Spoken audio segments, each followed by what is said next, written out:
अगला चैलेंज और प्रिंसिपल सुनने से पहले आपको पता है कि अगर किसी इंसान की मेहनत का एक्सप्लॉइटेशन, उसके खून पसीने से आप अपने आप को सींचना चाहते हैं तो उसे कर्जा दे दीजिए। किसी देश को गुलाम बनाने के लिए अब उस पर हमला करना जरूरी नहीं है, उसे कर्ज से लाद दीजिए। ये जो सूद है ना, इंटरेस्ट, ये अमीर को और अमीर बनाता है और गरीब को और गरीब बनाता है, सोसाइटी को अनइक्वल रखता है क्लासेस में। धीरे धीरे ह्यूमन कोऑपरेशन की जगह सेल्फिशनेस और ग्रीड आ जाती है। इस वजह से ज्यूज का अपना कोई नेशन नहीं था, क्योंकि ये दुनिया के हर देश में सूद का कारोबार करते थे और बदले में लोगों की प्रॉपर्टियां, उनके मवेशी, उनके घर बार ऐसे हड़प लेते कि लोगों ने अपने राजाओं से कहकर इन्हें दुनिया में कहीं भी बसने की इजाजत नहीं दी। क्यों? क्योंकि जिस समाज में सूद यानी इंटरेस्ट आता है, वहां ब्लेसिंग्स मिट जाती है, रिश्वत, तंगी, नफरत बढ़ जाती है, सेल्फिशनेस और ग्रीड बढ़ जाता है। अब जो लाइन मैं आपको सुनाने जा रहा हूं, वो उससे बड़ा एग्जाम्पल आप मुझे दुनिया से कहीं से लाके दीजिए। अमीरों के बिना कुछ किए गरीबों के हक में से छीनना, इसको इंटरेस्ट यानी सूद कहते हैं। अमीर बिना कुछ किए जिंदगी भर गरीबों की कमाई को चूसते रहे, इसे इंटरेस्ट या सूद कहते हैं। लेकिन आपने इसको पूरा रिवर्स कर दिया। गरीब बिना कुछ किए अमीरों की कमाई से एक हिस्से पर अपना हक रखते हो, जो अमीर को देना फर्ज और ऑब्लिगेटरी हो, इसे ज़कात कहते हैं। अमीर जब बिना कुछ किए गरीबों के टैलेंट का, उनके पैसे का एक्सप्लॉइटेशन करता है, इसे इंटरेस्ट कहते हैं। और जब गरीब बिना कुछ किए अमीरों की कमाई के एक हिस्से पर हक रखता है, जिसको अमीर को देना बहुत ऑब्लिगेटरी है, फर्ज है, उसे ज़कात कहते हैं। आपने ज़कात के निज़ाम से इंटरेस्ट के निज़ाम को पलट कर रख दिया। अल्लाह ने कुरान में लिखा कि जो सूद खाता है, और अगर तुम सूद खाने से बाज नहीं आते तो अल्लाह और उसके रसूल से जंग का ऐलान सुन लो। और सजा कैसी है? 1 दिरहम का सूद खाना जिना करने यानी रेप करने से 27 टाइम्स बड़ा गुनाह है। सोसाइटी को बर्बाद करने वाली चीज सूद पर इतनी बड़ी सजा अगर किसी बायोग्राफी या हिस्ट्री में आप दिखा दे तो मैं आपको मानने को तैयार। जो लोग ना अपनी बाल्टियां उठाते हैं ना, उन्हें अपनी हर बूंद का एहसास होता है। उनसे पूछ कर देखिए कि मैं किस प्रिंसिपल की बात कर रहा हूं, जो मेहनत से कमाते हैं और कोल्हू के बैल की तरह किसी अमीर के जेब को भर देते हैं। सारी दुनिया डेट ट्रैप के सूद के जाल में फंसी हुई है। इसीलिए इन्होंने पूरे के पूरे सिस्टम को पलट कर रख दिया। ये कुरान की सबसे सख्त चेतावनी है। अब आइए चलते हैं अगले चैलेंज की तरफ कि अगर आप एक जबरदस्त कॉन्स्टिट्यूशन मेकर थे तो आप एक गजब के आर्मी जनरल भी थे। सारी दुनिया में जहां कास्ट, क्लास, सेक्स, रेस देखकर काम बांटा जाता है, आप हुकूमत के सरदार होने के बावजूद बैटल ऑफ ट्रेंच, गज़वा खंदक में मजदूर की तरह जब मुसलमान खोद रहे होते तो आप भी अपने आप को मिट्टी में लथपथ करके खंदक को खोदते हुए नजर आते। गांधी जी ने उनकी इस असरअंदाज ताकत का राज कहा है कि वो अपने आप को पूरी तरह से मिटा कर लोगों से मिलते थे। इसे अटर सेल्फ इफेसमेंट कहते हैं। उनकी इनकिसारी या ह्यूमिलिटी ऐसी, उनका अपने लोगों के बीच में घुलना मिलना ऐसा कि लोगों के दिल में वो वफादारी और मोहब्बत पैदा करता था। बाहर से आने वाला जब देखता और आपको ढूंढता, क्योंकि आप अपने लोगों में इतना घुल मिलकर बैठते थे कि आपको अलग से पहचानना मुश्किल था, आपने कभी जिंदगी में किसी सिंहासन का प्रयोग नहीं कहा। करेज और ब्रेवरी आपका गहना थी। निहायत रहमदिल पैगंबर बे इंतहा बहादुर थे। और बहादुर की कई किस्में होती है, लेकिन मैं आज सिर्फ 2 लेना चाहता हूं। बंकरों में छिपने वाले लीडर क्या जाने कि आप दोनों तरह की बहादुरी में वीरों के वीर थे, जंग में भी और हक की आवाज बुलंद करने में भी। आपके दामाद अली फरमाते हैं कि जब जंग सख्त हो जाती थी तो हम रसूलुल्लाह के पीछे पनाह लेते थे और वो दुश्मन के सबसे करीब होते। उहद की लड़ाई में आप जख्मी होने के बावजूद जमकर डटे रहे, और जब जंगें नहीं होती तब आप ज्यादा बहादुर होते। आपके परिवार का बॉयकॉट किया गया, आपको गुफाओं में रहने पर मजबूर किया गया, आपका दाना पानी बंद किया गया, आपको भूखा रखा गया, पीठ पर उजड़ियां फेंकी गई, मानने वालों को बांध कर कांटों से मारा गया, पर आप डटे रहे। ये आपकी असली बहादुरी थी कि मक्का की ताकतवर सोसाइटी का मुकाबला सिर्फ मोनोथेइज्म यानी ईश्वर एक है के लिए आपने ऐसा किया कि कभी पीछे नहीं हटे। इलेक्शन जीतने के लिए किसी भी हद तक अपनी बातों से बदल जाने वाले क्या जाने कि असली महान क़यादतें क्या होती है, असली महान लीडरशिप क्या होती है। जब खौफ और कत्ल की साजिशें आपकी हिम्मत नहीं तोड़ पाई तो खूबसूरत औरतों से शादी करने से लेकर कबीलों की सरदारी और दुनिया की हर दौलत लाकर आपके कदमों में रखने की लालच दी गई। आपने अपने सताने वालों से कहा, अगर तुम मेरे दाहिने हाथ में सूरज और बाएं हाथ में चांद भी रख दो तो मैं इस कि ईश्वर एक है इस पैगाम को नहीं छोड़ूंगा। ये टेनेसिटी ऑफ द पर्पस, ये firm determination in the face of hostility, ये बिल्कुल आसान नहीं है, ये बिल्कुल आसान नहीं है। ये वेलर, फिजिकल और मोरल, ये राइचियस लीडरशिप की बुनियाद होती है। जो लोग सिर्फ खौफे खुदा रखते हैं उनके आसपास जमा लोग बेखौफ घुमा करते हैं। अगला चैलेंज पूरे 23 साल के मिशन में बेमिसाल सब्र का दिखाना है। आपने अपनी सबसे अजीज बीवी खदीजा रदी अल्लाह ताला अन्हा को खो दिया। आपके तमाम बेटों की मौत जो बहुत सख्त आजमाइश थी उससे भी पूरे भरोसे और हिम्मत के साथ झेला। ताइफ के पत्थरों ने आपके पैरों को जब लहूलुहान कर दिया तो आपके मुंह से उनके लिए बद्दुआ नहीं बल्कि दुश्मन की औलादों को हिदायत की दुआ की। ये पेशेंस, परसिवरेंस, सब्र और इस्तिकामत, इसने पूरे के पूरे सिविलाइजेशंस को जीत लिया और आखिरकार सच में एक थ्राइविंग कम्युनिटी उन्हीं के बच्चों में पैदा हो। कुरान कहता है कि सब्र करो और अल्लाह पे भरोसा रखो, तुम्हारे सब्र का अजर जाया नहीं होगा। जिन पैरों को लहूलुहान किया गया फिर थोड़े दिनों बाद मिराज आई और उन्हीं पैरों को अर्शे बारी पर अल्लाह ने बुलवाया है। गोया कि वहां आने की क्वालिफिकेशन को पहले लहूलुहान करके चेक किया जा रहा है कि आप कितने सब्र वाले। एक लीडरशिप का ऐसा नुक्ता अब मैं आपको दिखाने जा रहा हूं जो आपने शायद ही किसी और की लीडरशिप में देखा हो। जब हिजरत, टेम्पररी माइग्रेशन के बीच में आपको पकड़ने पीछे से एक सुराखा नाम का आदमी आया और तूफान के बीच में वो चाहता था कि आपको पकड़कर कुरैश को दे दे क्योंकि आपके सर पे बहुत बड़ा इनाम था। उस वक्त जिसे कह सकते हैं कि आपकी जिंदगी का सबसे खराब वक्त आया तो आप पीछे पलटे और सुराखा के दोनों हाथों को पकड़कर कहा, सुराखा वो दिन भी क्या होगा जब कैसर द सीजार ऑफ रोम और किसरा the Khusro of Persia, the Caesar of Rome and Khusro of Persia के कंगन तुम्हारे हाथ में होंगे।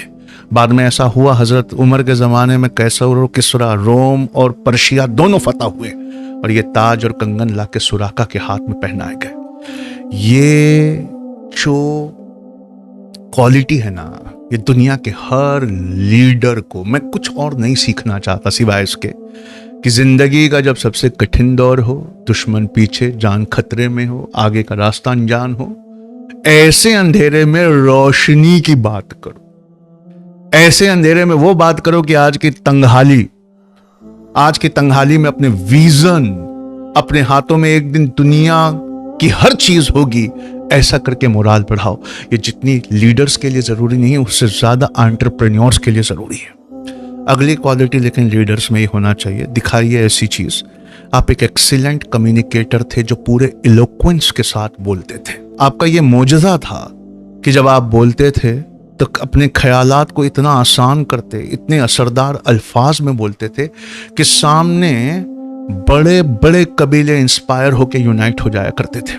सबसे कीमती जिसके बिना कॉन्स्टिट्यूशन लिखा ही नहीं जा सकता वो खुतबाए विदा, द फेयरवेल सरमन है। ये इंसानी तारीख का सबसे असरदार पैगाम है।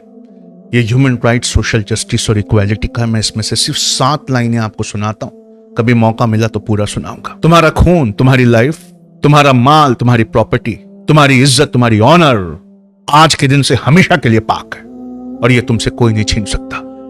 Foundation of life, liberty and property, the right to life, liberty and property, ये दुनिया के हर कॉन्स्टिट्यूशन का पहला आर्टिकल है। ये फंडामेंटल राइट्स की बुनियाद है। सबसे पहले किसने बोला था? हुज्जतुल विदा में, फेयरवेल सरवन में अल्लाह के रसूल ने बोला। उसके बाद अगला सुनना, each one of us are equal. उस जमाने में जब कॉन्स्टिट्यूशन का सी कोई नहीं जानता था, सारे इंसान आदम की औलाद है और आदम मिट्टी से बनाए गए, ना किसी अरब को गैर अरब पर, ना किसी गैर अरब को अरब पर, ना किसी गोरे को काले पर, ना किसी काले को गोरे पर, सिवाय तकवा, पाइटी और नेक अमल के और परहेजगारी के तुम में से कोई किसी से आगे नहीं। The principle of equality and non discrimination. इसके बिना आप कोई कॉन्स्टिट्यूशन नहीं लिख सकते। सोच के देखिए, करके देखिए, इन लाइंस को कॉपी किए बिना आप कॉन्स्टिट्यूशन लिख कर दिखाइए। ऐ लोगों, औरत के बारे में अल्लाह से डरते रहो। ये औरतें अल्लाह की अमानत समझो। तुम्हारा हक उन पर है और उनका हक तुम्हारे ऊपर है, और इसके लिए अल्लाह तुम्हारी पूछ करेगा। Foundation of women rights and mutual respect दिखाइए ना, लिख कर दिखाइए। प्रॉपर्टी में औरतों को हक, राइट्स देने वाला पहला कॉन्स्टिट्यूशन इस्लाम का है। अगली लाइन, तुम सब एक दूसरे के भाई हो, किसी की अमानत ली हो तो लौटा दो और किसी पर जुल्म मत करो। Foundation of universal brotherhood and trust.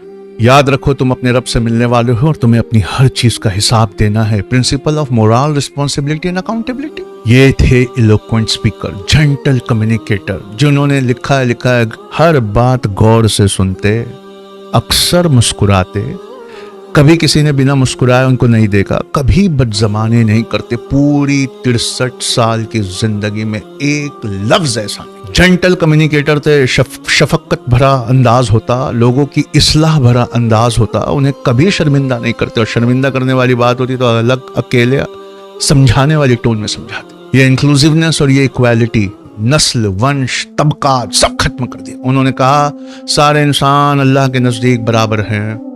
उन्होंने गरीबों, गुलामों और अजनबियों को कंधे से कंधा मिलाकर खड़ा करवा दिया। उन्होंने बिलाल बिन रबाह, जो एक हबशी गुलाम थे, उन्हें सिर्फ बराबरी का हक नहीं दिया, उन्हें पहला कॉल टू प्रेयर देने वाला, अजान पुकारने वाला पहला मुअज्जिन भी दिया। गवर्नर्स को बाद में जब गिरफ्तार करके लाना होता तो हजरत उमर बिलाल को भेजते। आप सोचिए, उनकी चमड़ी काली थी, उन्हें गुलाम बनाकर पेश किया गया। अल्लाह के रसूल से मिलने के बाद उनका मर्तबा इतना उठा कि फतह मक्का के दिन मुसलमानों की सबसे कीमती चीज काबा शरीफ की छत पर उन्हें खड़ा किया गया, और अल्लाह के रसूल ने कहा बिलाल वहां से अजान दो।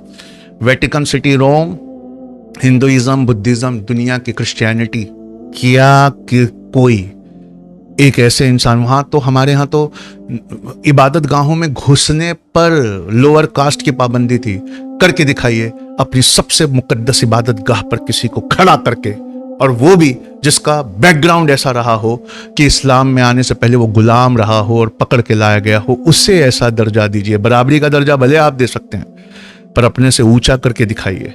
ये करके दिखाइए, ये बराबरी, ये ब्रदरहुड, ये नस्ल और उस पे ऊपर थी। और जेंटलनेस, आपकी चैरिटी का मैं आपको क्या बताऊं। अगला चैलेंज, आपकी जेनरोसिटी, आपकी चैरिटी ऐसी होती थी कि एक गरीब इंसान जब आया और आपने पूरी वैली भर के, वैली ऑफ लाइफ स्टॉक, घाटी भर कर मवेशी उनको दे दिए, तो उसने अपने गांव में ले जाकर उसका दिल ऐसा बदला कि मुझे देने वाले ने इतना दिया है कि उसने अपने गांव में ले जाकर हर किसी को कई 100 बकरियां बांट दी और कहा कि चलो हम उस मजहब को कबूल कर ले जिसका पैगंबर देने पर जब आता है तो गरीबी से नहीं डरता, वो किसी को खाली हाथ नहीं लौटाता, और इतना देता है कि उसे गरीबी और फाके से डर नहीं लगता। ये सेल्फलेसनेस, ये दूसरों को अपने ऊपर प्रेफरेंस देना, ये खुद भूखे रहते हुए दूसरों को खिलाना। कभी कभी आपका पूरी फैमिली भूखा सोती थी, क्योंकि जब आप लोग खाना लेकर बैठते तो कोई मुफलिस या नीडी आ जाता तो उठकर आप उसको अपनी रोटी दे दिया करते। आपने बादशाहों को एक दुआ सिखाई है, खुदा मुझे गरीबों के साथ जिंदगी बख्श, गरीबों के साथ मौत बख्श, और कयामत के दिन मुझे गरीबों के साथ उठा। मुझे फक्र है मैं ऐसे देश में रहता हूं जिसके राष्ट्रपिता महात्मा गांधी ने सेम अल्ट्रुइस्टिक लीडरशिप का नमूना पेश किया। आप डिवाइन गाइडेंस, अल्लाह के प्रोफेट थे। अगला चैलेंज सुनिए, पर इतना कम इस बात का आप पे असर था कि आप बिना म्यूचुअल कंसल्टेशन के कोई भी ऑर्डर नहीं देते थे। बैटल ऑफ बद्र में आपने अपने साथी का मशवरा अपनाया। बैटल ऑफ ट्रेंच में आपने सलमान फारसी की राय पर, रजी अल्लाह ताला की राय पर खंदक खोदी है। आप मदीने में पब्लिक असेंबली, सार्वजनिक मजलिसें कायम करते थे, लोगों से खुलकर अपने मसाइल रखने को कहते थे और सब लोग मिलकर उसका हल ढूंढते थे। ये पार्टिसिपेटिव लीडरशिप तानाशाही ऑटोक्रेसी के खिलाफ थी। आपने मस्जिद के 5 वक्त की इबादत को एक पीपल्स पार्लियामेंट में कन्वर्ट किया। गांधी जी ने इसको ग्राम पंचायत में कन्वर्ट किया। इससे हर शख्स को एहसास होता था कि फैसलों में वो बराबर का भागीदार, बराबर का भागीदार, बराबर का शरीक है। ये इंक्लूसिव लीडरशिप, ये कोहेसिवनेस, ये एम्पावरमेंट, इसकी एक मिसाल आप दिखा दीजिए। अपनी बीवियों तक की राय सुनी है। हजरत आयशा से पूछा गया कि आपके शौहर जो पैगंबर हैं सल्लल्लाहु अलैहि वसल्लम घर में कैसे? उन्होंने कहा वो अपने घर वालों की सेवा करते हैं, अपने नवासों के लिए हाथी घोड़ा बनकर उनके साथ खेलते हैं, अपने जूते की मरम्मत खुद करते हैं। जब आपके बच्चे इब्राहिम का इंतकाल हुआ तो उस वक्त एक सूरज ग्रहण हुआ तो लोगों ने इसे निशानी समझा। आपने सुकून से कहा कि सूरज और चांद अल्लाह की निशानियां हैं, किसी के गुजरने पर ये ग्रहण नहीं करते। इस तरह अंधविश्वास को तोड़ने वाले का नाम पैगंबर मोहम्मद सल्लल्लाहु अलैहि वसल्लम। दूसरों को गौर से समझते थे, हर शख्स को एहसास कराते कि मैं वो बहुत अहम है, आप उसके कदरदान हैं। आपके गले में एक बार एक कंबल था, पीछे से किसी बदाऊं ने जोर से खींचा, आपका पूरा चेहरा ऑक्सीजन की कमी से लाल हो गया। आपने पलटकर बड़ी नरमी से उससे पूछा कि बताइए तुम्हें क्या चाहिए? तो उसने कहा कि मुझे ये दे दीजिए। आपने वो दे दिया। रोजा तोड़ने वाला जब घबरा गया तो हंसी मजाक करके उसकी झिझक को दूर करके हल निकाला। जब कोई सहाबी नमाज में गैर हाजिर होता या परेशान दिखता तो उसका चेहरा देखकर पूछते, नहीं आता तो घर जाके उसके दरवाजे को ठकठका के पूछते कि आज क्या बात होगी कि तुम मस्जिद में नहीं आए। नमाज सरमन के दौरान या नमाज के दौरान किसी बच्चे के रोने की आवाज आती तो आप नमाज को छोटा कर देते ताकि माँ को आसानी हो। जो हमारे बच्चों पर रहम ना करे और बुजुर्गों का एहतराम ना करे वो हम में से नहीं। औरतें, बच्चे, गुलाम बेखौफ जब घूमे थे आखिरी बार, वो आपका दौर था। हजरत उमर ने, हजरत अली ने इसको कायम रखा, हजरत उस्मान ने इसको कायम रखा। एक बार खलीफा उमर ने आपको एक सादा चटाई पर से उठते देखा तो रो पड़े, क्योंकि चटाई के निशान जिसके जिस्म, आपके पूरे जिस्म पर पड़ गए थे। रोम और फारस के बादशाह आलीशान बिस्तरों पर थे। ए दो जहां के मालिक, आप इस तरह क्यों सोते हैं? तो आपने कहा कि क्या इस दुनिया में आराम चाहते हो या इस दुनिया में अपने रब को इतना खुश करना चाहते हो कि उस दुनिया में तुम्हें आराम मिले? आपकी आखिरी चैलेंज, बहुत सारे हैं, मैं सारी जिंदगी बोलता रहूं कम है, लेकिन आज का आखिरी चैलेंज, एक ही ऐसा मजहब है पूरी दुनिया में, एक ही ऐसा मजहब है पूरी दुनिया में जिसमें वर्शिप की जगह डिसिप्लिन आया। सवेरे सूरज निकलने से पहले उठो, फजर, 5 वक्त की नमाज बिल्कुल टाइम पर हो, डिसिप्लिन। रोजे रखो, अपनी भूख प्यास पर जीत पाओ, डिसिप्लिन। रात को नाइट प्रेयर्स के लिए उठो, तहज्जुद, डिसिप्लिन। अपनी कमाई में से जिसके लिए तुमने इतनी जान लुटाई है उसमें से एक हिस्सा गरीबों के लिए निकालो, डिसिप्लिन। अपनी फैमिली का हक दो, डिसिप्लिन। डिसिप्लिन डिसिप्लिन डिसिप्लिन को हम, कोई और वर्ड नहीं मिलता तो इस सेल्फ डिसिप्लिन को हम वर्शिप कहते हैं, वरना ये सब सेल्फ डिसिप्लिन। और अपने साथ अपने ऊपर एहसान करने वालों को जिंदगी भर याद रख। हजरत खदीजा रज़ी अल्लाह तआला अन्हा की बात जब निकलती, आप पूरी मोहब्बत में डूब कर उनका तज़किरा छेड़ा करता। जब मक्का लौट कर आए तो मदीने वालों से कहा, ए ईमान वालों, ए अंसार, तुमने जो मेरी हेल्प की है, तुमने जो मुझे रिफ्यूज दिया है, अगर एक रास्ते पर सारी दुनिया चलती है और एक रास्ते पे अंसार चलते हो तो मैं उस तरफ चलूंगा और मैं जिंदगी भर कयामत तक तुम्हारे बीच में रहूंगा। इसलिए आज आप मदीने में। ये फेथफुलनेस, ये मोहब्बत, ये वफादारी कोई सिखा गए तो वो ये थे। प्रिंसिपल्स में लचक नहीं रखते थे, स्ट्रेटेजीज में लचक रखते थे। सबसे ज्यादा आपको ज्यूज ने सताया, पर पहला किबला आपने जेरूशलेम जिसको आज हम कहते हैं यरूशलेम को बनाया। क्यों?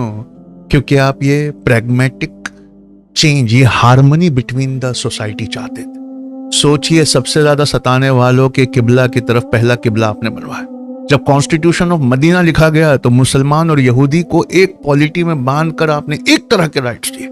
लोगों के लिए आसानी पैदा करो, मुश्किल मत बनाओ। ये दीन, रिलीजन मेरा जो भेजा गया वो आसानी के लिए है। ये है जिसने बदाउइन्स को ऐसा बदला कि वो बड़े होकर गवर्नर, जजेस, उस्ताद। अल्लामा इकबाल ने लिखा, मैं क्या बतलाऊं तुमसे कि वो सेहरा नशी क्या थे, जहां गिरो, जहां बानो, जहां दारो, जहां आरा। ये थे अल्लाह के रसूल की कहानी। मैं चाहता था कि 1500 साला इस जश्न में कुछ ऐसा बताऊं कि आपकी भी बाछे खिल जाए।